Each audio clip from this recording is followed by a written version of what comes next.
Lưu Bị, Quan Vũ và Trương Phi có đại chiến Lã Bố oanh liệt như phim.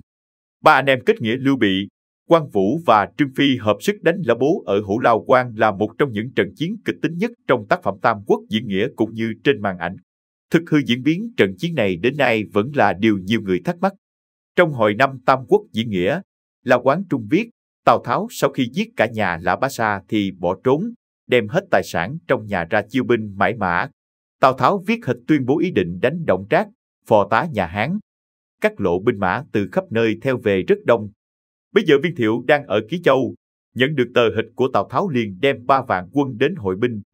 Ngoài Viên Thiệu là thế lực lớn nhất, Tào Tháo còn nhận được sự ủng hộ của các sứ quân khác, với những cái tên nổi bật như Viên Thuật, em Viên Thiệu, Khổng Du, Công Tôn Toản, Tôn Kiên, Đào Khiêm. Tổng cộng có 17 sứ quân tụ họp dưới lá cờ trung nghĩa của Tào Tháo.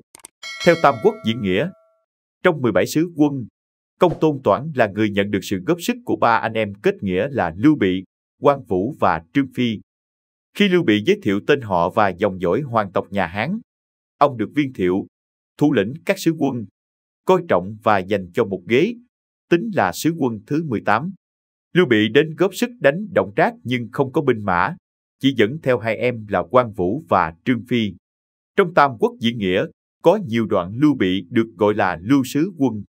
Viên tướng đầu tiên được Đổng Trác cử ra ứng chiến với liên minh Viên Thiệu là Hoa Hùng.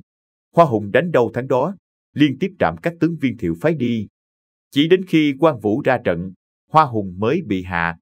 Tam Quốc diễn nghĩa không miêu tả kỹ trận đánh của Quan Vũ với Hoa Hùng nhưng nhấn mạnh rằng Quan Vũ chém đầu Hoa Hùng khi bát rượu Tào Tháo rót còn chưa kịp nguội. Chi tiết này cho thấy sức mạnh kinh người của Quan Vũ.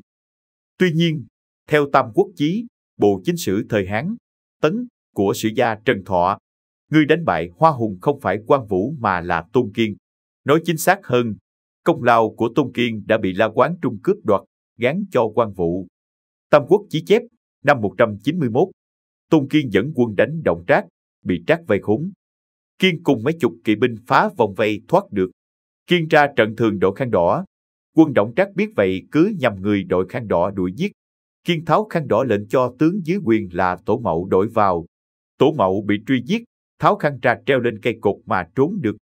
Tôn Kiên sau đó thu nhặt tàn quân, mai phục đánh úp quân Đổng Trác một trận và thắng lớn, bêu đầu viên tiểu tướng là Hoa Hùng. Có người nói xấu Tôn Kiên với Viên Thuật. Viên Thuật ghen tị công lao của Tôn Kiên, cố tình vận lương chậm chạp khiến quân của Tôn Kiên mất sức chiến đấu. Như vậy, Tam Quốc Chí khẳng định Quan Vũ không phải người đánh bại Hoa Hùng mà là Tôn Kiên. Thêm vào đó, Hoa Hùng cũng chỉ là tiểu tướng dưới quyền Đổng Trác, không phải viên đại tướng thân cao 9 thước, mình hổ lưng lang, đầu báo tai vượng như La Quán Trung miêu tả. Trong Tam Quốc diễn nghĩa, để tung lên sức mạnh của Hoa Hùng, La Quán Trung còn viết Tôn Kiên dẫn quân đi tiên phong bị Hoa Hùng đánh bại. Tôn Kiên bị Hoa Hùng đuổi giết, may mắn trốn được. Tình tiết này càng khiến công lao của Tôn Kiên, người có vai trò rất lớn trong cuộc chiến chống Đổng Trác, bị lu mờ. Theo Tam Quốc diễn nghĩa, sau khi đánh bại Hoa Hùng, liên quân của Viên Thiệu thẳng tiến tới Hổ Lao Quan, thành trì là cửa ngõ dẫn đến Lạc Dương, nơi Đổng Trác đóng quân. Bấy giờ, Đổng Trác cử Lã Bố, nhân vật được ca tụng là chiến thần thời Tam Quốc, ra ứng chiến. Tam Quốc diễn nghĩa miêu tả rất kỹ trận chiến kịch tính giữa 3 anh em kết nghĩa Lưu Bị với Lã Bố. Theo đó, khi Công Tôn Toản ra trận bị Lã Bố ép vào đường chết, Trương Phi lập tức phi ngựa đón đánh. Trương Phi và Lã Bố đánh nhau hơn 50 hiệp, chưa rõ bên nào được thua. Quan Vũ thấy vậy xông vào giúp Trương Phi. Hai người đánh với Lã Bố thêm 30 hiệp nữa vẫn không thắng nổi. Chỉ đến khi Lưu Bị tiếp ứng, Lã Bố mới chịu rút lui. Theo Tam Quốc diễn nghĩa, trận chiến giữa 3 anh em, Trương Phi, Quan Vũ và Lưu Bị với Lã Bố dữ dội đến mức quân sĩ hai bên ngay mặt ra trông. Dân gian gọi trận chiến này là Tam Anh chiến Lã Bố và thường xuyên dựng lại trong các vở kịch. Trong các bộ phim truyền hình lấy đề tài Tam Quốc, trận chiến giữa 3 anh em kết nghĩa Lưu Bị với Lã Bố cũng được miêu tả rất sinh động, hoành tráng. Tuy nhiên, Tam Quốc Chí của sử gia Trần Thọ khẳng định Lưu Bị, Quan Vũ và Trương Phi không hề xuất hiện trong sự kiện sứ quân các nơi họp mặt cùng đánh Đổng Trác. Càng không có chuyện 3 người này cùng đánh Lã Bố.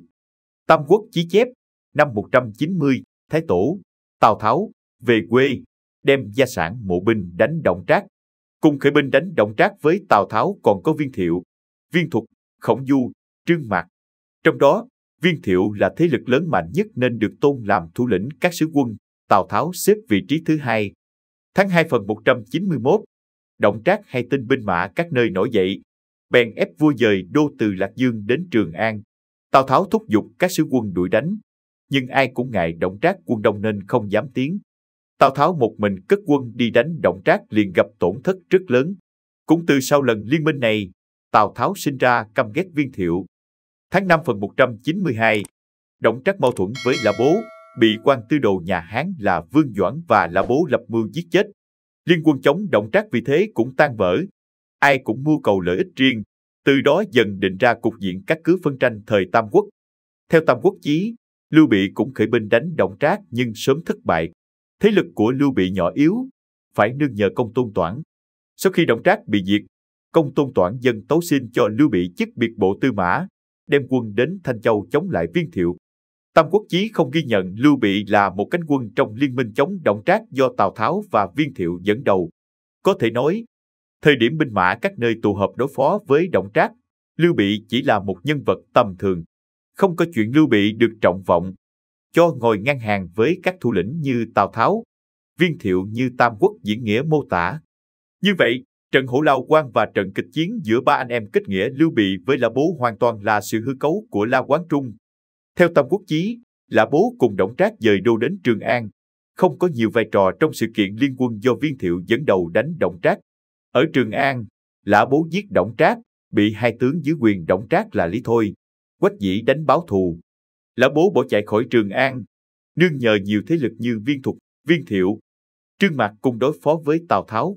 Năm 194, lợi dụng lúc Tào Tháo đem quân chủ lực đánh Từ Châu, Lã Bố liên kết với Trương Mạc tấn công Duyện Châu. Tào Tháo sau đó quay về đánh bại Lã Bố, tiêu diệt thế lực của Trương Mạc. Năm 196, Lã Bố tới Từ Châu nương nhờ Lưu Bị, được Lưu Bị thu nhận cho đóng quân ở thành Tiểu Bái. Lã Bố sau đó phản lại Lưu Bị, chiếm Từ Châu và Hạ Bì, ép Lưu Bị ra thành Tiểu Bái. Năm 199, Lưu Bị liên minh với Tào Tháo, đánh bại Lã Bố ở Hạ Bì. Lã Bố bị Tào Tháo ra lệnh giết chết.